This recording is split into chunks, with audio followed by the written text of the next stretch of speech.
Persiapan perang Nabi Zulkifli. Sejatinya, tidak banyak kisah sejarah Nabi Zulkifli yang dituliskan dalam Al-Quran.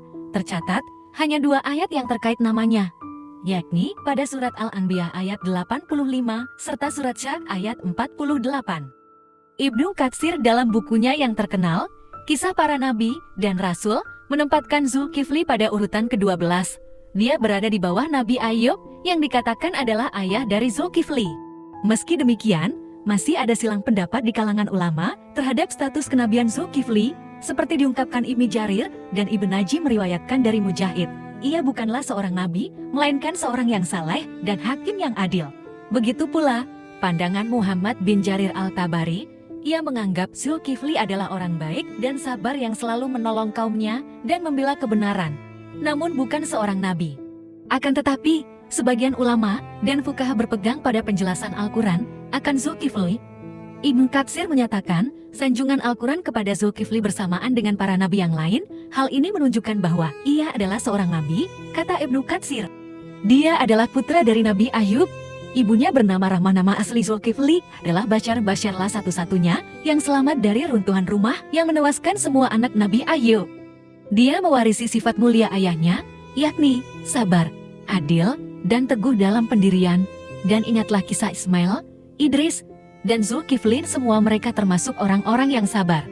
Kami telah memasukkan mereka ke dalam rahmat kami. Quran Surat An-Anbiya 85-86. Ia selalu mampu memegang amanat dan janji. Sejak kecil hingga dewasa, Bashar belum pernah berbohong kepada siapapun. Semua janji senantiasa ditepati. Kepribadiannya itu menumbuhkan simpati dari banyak orang. Di samping itu, masyarakat juga mengenalnya sebagai seseorang yang selalu bertingkah laku baik dan benar.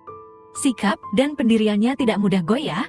Ia hidup di sebuah negara yang dipimpin seorang raja yang arif bijaksana. Situs Wikipedia menyebutkan sebagai Raja Ilyasa, Nabi Ilyasa alaihi salam.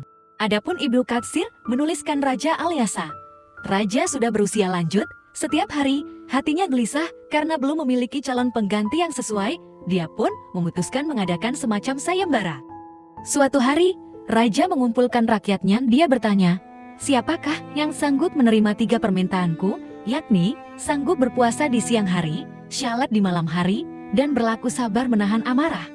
Tiada seorang pun yang menjawab. Akhirnya, seorang anak muda bernama Bashar mengacungkan tangan dengan penuh keyakinan. Dia berkata, aku raja pun menunjuknya sebagai penggantinya. Sejak itulah, ia dipanggil Zulkifli yang artinya sanggup. Setelah menjadi raja, Zulkifli tetap berlaku sederhana. Ia tak melalaikan janjinya. Di waktu malam, ia beribadah, dan di waktu siang berpuasa. Selain itu, ia juga bertindak sebagai hakim yang adil bagi segenap rakyatnya. Nabi Zulkifli bekerja hampir tidak mengenal waktu, pagi, siang, maupun malam. Seluruh kebutuhan dasar rakyat dipenuhi, urusan-urusan mereka diselesaikan secara adil tanpa menimbulkan gejolak.